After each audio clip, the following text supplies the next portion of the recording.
All right, good evening and welcome to our midweek connection, where we wrap up the sermon from last week. We do a little chat back and forth for us to go a little bit deeper on some of the concepts that you talked about. And then we're going to open up some discussion questions for you if you're following along, whether with your family, your small group, or if you want to join us. We're going to do a Zoom meeting immediately following this at 6:30 Mountain Standard Time. Details will be in the comments section. Feel free to jump in. We'd love anybody who wants to come along and chat about some of these questions. So, Pastor Adam, thanks for taking the time. Oh, man. Sit down and get going. I'm glad we get to do this again.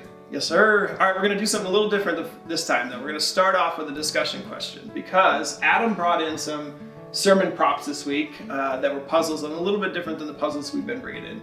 Now, one of the things we've talked about in this series a lot is the kind of theme of a puzzle and how this is like the picture on the front of the puzzle. Yeah. But Adam brought in some new puzzles to illustrate the point that a lot of people, when they read Revelation, because it's sort of confusing and hard to understand at times, that they think it's purposely deceptive or trying to conceal something. And you made the point that it's not.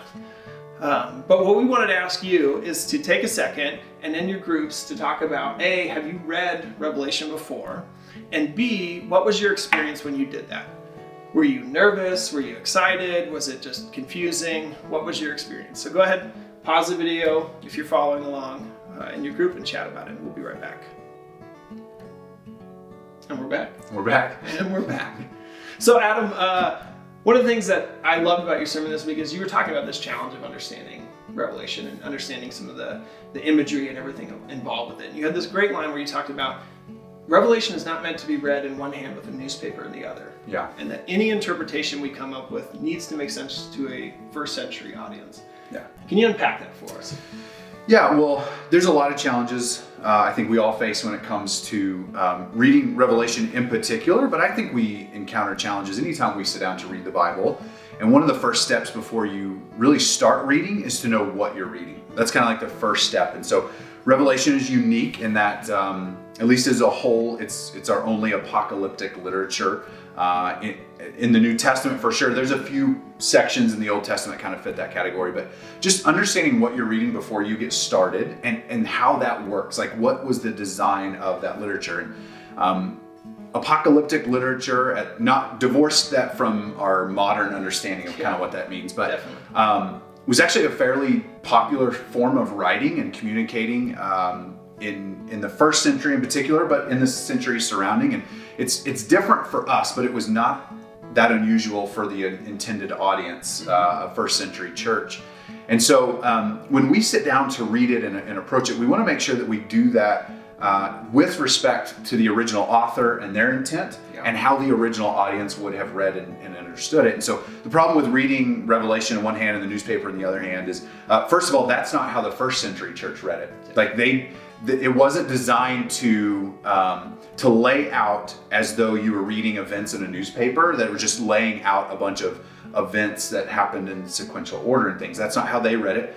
But if we read it that way, then essentially what we're doing is we're saying, well, there's no way the first century audience could have read it and understood the events that were happening in the 21st century. And so anytime we approach any part of the Bible, but specifically Revelation, we need to keep in mind that it was written for that original audience to understand. And so any understanding or interpretation we have today needs to have also made sense to that original audience. And so just keeping those things in mind and to prevent that game from that I think people are tempted to do with Revelation of like, let's guess which historical leader this is. Yeah. Let's guess which political entity this is. Wasn't how it was originally designed, and is certainly not how we should read it today. Yeah, context matters. Right? Yes, for sure. For this. So if you were somebody who wants to dive into Revelation, but you're not, maybe you're intimidated by it, what recommendations would you have for them if they were trying to explore? Sure. I think the best thing to do is to not get overwhelmed or spend all your time in the little details. I think that's where we get off track, is trying to make sense of the smallest detail. And when you understand how apocalyptic literature works, it's designed to communicate in very vivid imagery. I mean, and what you look is you're trying to look at how the story unfolds as a whole. We talked a lot about how in this particular genre of literature that numerology is really important. That that the author John loves the number 7, and even the book of Revelation is really laid out in like 7 sections, and it's almost like this drama, like this drama that's unfolding on stage in 7 acts. Yeah. And so you just want to look at it big picture, and not try to get overwhelmed by what does this little detail mean. Yeah. Think big picture and think, okay, what would this have communicated to a church in the end of the 1st century, beginning of the 2nd century, who's facing a lot of persecution, who's facing a lot of oppression. They're dealing with some really rough life circumstances, which for us right now, I think is really hard for us, or really easy for us to understand that mindset. And so how would these pictures of challenges we face in life and then ultimately God's victory, how would that speak to them? Is the same way it speaks to us. So don't get bogged down in the little details. Focus on the big picture. Yeah. I think is probably one of the most helpful things to do. Yeah, and I think you make a good point of going back to the first question of not trying to tie it to any specific thing, right? Yeah. And then sometimes people get lost in those details as well, right? Yeah. And there are a lot of great resources. Like if people really are interested in Revelation, like even knowing that it can still be an intimidating book to read, no doubt, like we shouldn't hide away from that. Yeah. And there are some good resources, some good study Bibles and things that if that's something you really do want to dive into, that I think it's a great thing to bring other resources in just to help guide your thinking too. Yeah, particularly to bring the context, right? Yeah. Which a lot of us are just not familiar with. Yeah. In talking about apocalyptic literature, you mentioned that there are other Christian apocalyptic literature out there. Yeah. Right? Can you talk about some of the differences, some of the similarities with John and his revelation that's in the Bible? Yeah. So, we have apocalyptic literature, as early as like 250 BC, going as late as probably 150 AD. It was a pretty common, popular form of writing. And we have different kinds, including a variety of different Christian apocalyptic literature. I think the reason that we focus on Revelation because it's in the Bible, and the reason is kind of the 2 main reasons are the time frame from which it was written. Most of the Christian apocalyptic literature dates much later. Yeah. And also because we have that connection of the book of Revelation to the Apostle John, whereas all of the other Christian apocalyptic literature, there's no connection to an apostle. Right. And that meant a lot to the early church, and is why it became so important. And it's not that those other books aren't important, but it was that connection to John, and then it being so early within a dating framework is part of the reason why it became a part of our Bibles and holds so much value. Yeah, no, it's great stuff. Yeah. And as we're talking about, Revelation, and you did a good job laying it out, towards the end of Revelation where it's talking about the millennial kingdom and a lot of the goodness and stuff coming into it. You had a really great point talking about, hey, it's hard for us at times to imagine what perfection looks like. It's easy for us to know what the bad looks like and to imagine the bad, but like hell or other things like that, right?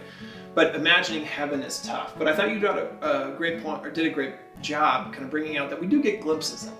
Yeah. Like it seems like we have periods in our life or points in our life, or even just experiences with movies, like you mentioned, or literature or music, where we seem to see beyond this world almost. So we're going to open it up again for a question for discussion. If you guys want to take a second and talk about, have you ever had one of those moments? Whether it's a film, Field of Dreams was spot on with me. It resonated with my wife. It was the pregnancy and commercials that definitely resonated with her. But if you guys have an experience, talk amongst your group, if you've had a time where you felt like I've seen a better world, or I've seen something else, and there just is that sense or presence of something greater. So go ahead and take a moment to chat about that. All right, and getting back into, you did describe some of those elements about the millennial kingdom. I was wondering if you could recap some of those things, some of the details that, big picture details of what they talk about. Yeah, I think the big picture details are certainly, I think it all points back to sort of re-entering what God ultimately designed us for. And it's kind of like this symbolic picture of us re-entering into Eden. And Revelation even uses a lot of the imagery and descriptions that are also tied back to Eden to kind of express this idea of us ultimately entering back into that perfect communion with one another and with God. And so there's some cool imagery, but then it even speaks to things like no more pain and no more tears. Like He'll wipe every tear from our eye. And so it's not just entering back into Eden, but entering back into Eden outside of the result of the fall, like where things go wrong, like God finally finishes what he started, makes everything right again. And so even the descriptions of what that looks like, we get a lot of imagery there too. And so a lot of really cool imagery that we like to think about, but even like you mentioned, like sometimes it's hard to imagine what that might actually be like. Yeah. But I think it's that hope of like final resolution and that everything that we know could be, God makes right again and brings us back to. Yeah, it's exciting stuff. Yeah. So we're going to ask you another chance for a question for discussion is, what about that resonates most with you? Is it the time that you'll be in direct fellowship with the Lord? Is it the lack of striving? Is it the lack of pain and suffering?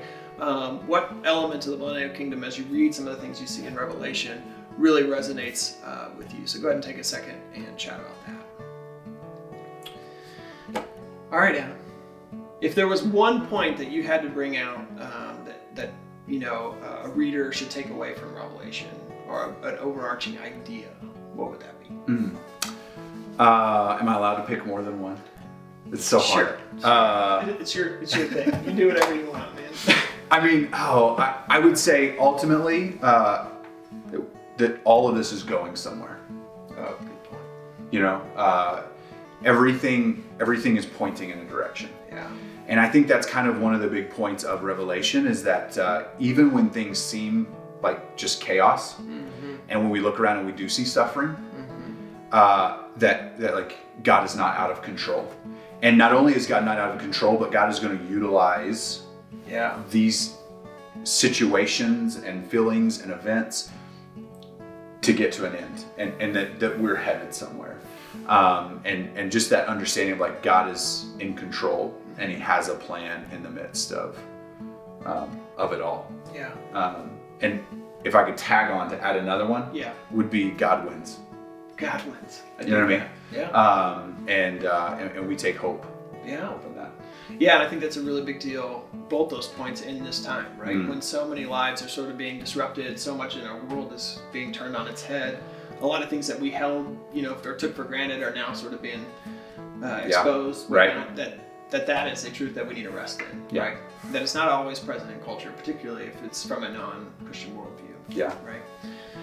All right, then our final question for discussion for you guys. Sometimes when we think about heaven, or people think about heaven, there's sort of this hesitancy, like there's an excitement about it, right? But also like, I've got some unfinished business, or I can't imagine leaving my children or loved ones or whatever behind. We wanted you guys to chat about what are those things when you think about, man, I'm excited for heaven, but what follows after the but, right? And then to talk about, as we've looked at this grand narrative series, what about God? What about this grand narrative as a whole? Or what about Revelation? Maybe can help influence our ideas about those things we're hesitating about. That's good. So, take a second, dive into that one. All right, Adam. Wrapping this whole thing up, any closing thoughts on this series as a whole or on Revelation? I think on the series as a whole, our heartbeat behind doing this series from the get-go was to help people put pieces of the puzzle together. Like when we talk about the Bible as a whole, to help like everything fit together. That's even why we use the puzzle analogy. It's just because it helped illustrate that really well. Because I think all of us can at times get really intimidated or be confused and it doesn't have to be just Revelation, but we open up the Bible and we read a story and we can be like, oh, that's a cool story, but I don't really know what to do with it. Like why, okay, cool, I can tell my kids that story or we can talk about it in church, but like there's this disconnect. So we have all these stories, but none of them are connected to each other. And so being able to kind of put a thread that ties everything together to help people just see that there is a unified story here. And that makes, I think, each individual story just kind of pop even more. Like when you understand that it's a part of something bigger and helps to reinforce the overall story. And it gives it, sort of handles to remember it better, right? If you know where it fits in now, it makes sense on a whole bigger level. And I think as you talked about too before, this gives our stories even more of a more meaning, right? Because we exist within this story, right? So yes, that wraps up our midweek connection. Thanks for sitting down. Thanks for joining us. We hope you have some great discussions. We have one announcement for this Friday. Yeah, so immediately following this video, 6:30, join us on Zoom. If you're already connected to an e-group, then your e-group is going to meet on Zoom this week and discuss these same things. But this is a great time tonight if you're not already connected to an e-group. And if you would like to get plugged into community, which we always knew it was supposed to be valuable, but I think there's like this kind of highlights like how much we need people. And so if you go to our website, you can get connected to our different group leaders, find out when they meet, and get plugged in there. And so we would love for everyone to join us there. And then we have one more opportunity for you to connect this week outside of our regular Zoom groups. And that is on Friday. One of our staff members, Alyssa Vogelweed, she is a licensed marriage and family therapist. And she's going to be doing a Facebook Live on Friday at 7 p.m.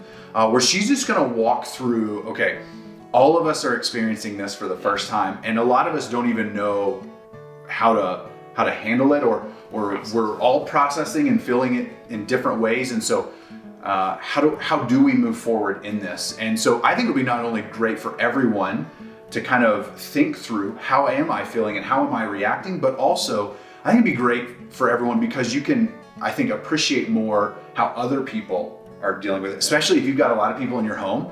Your kids are going to respond to all that we're going through differently. Your spouse is going to respond differently. And so not only thinking through how you're doing, but being more aware of how other people are responding. And I think it'll help in a lot of ways there. So 7 p.m. on Facebook Live this Friday. You definitely don't want to miss that. It would be great. So yeah. And we want to thank all of you for joining, and we just encourage you stay connected. Stay connected on Sundays, on these Tuesday midweek groups, with our e-groups on Friday, like in every way, stay connected because we need each other. And I do have another one that I want to throw in why we have their attention, is that one of the things Element wants to do is to help people get connected for the purpose of building one another up. And so we created this tool called Element Helps, that we want to encourage everyone to be a part of, whether you need help. You need someone to run grocery, errands for you. You can't leave the house. Maybe you're struggling and you need help with food, or there's something around the house that you need help with. We have people in our community that want to offer that help. And so if you need help, we want you, the link will be below. It's also on our website. To fill out our relief form, to let us know how you need help. And if you want to offer help, use that same form. And you can say, hey, I would love to help run errands for people. I would love to donate food. I would love to donate some of my time to help people. And so we would love to encourage people. Take a moment, fill out that form. Let us know how you need help, how you want to give help. Maybe you want to do both. Maybe there's something you need help with, but then there's also something you could help with. And and so we want to connect community members together. And so we'd encourage you to do that. Thank you again for joining us, and we will see you later this week.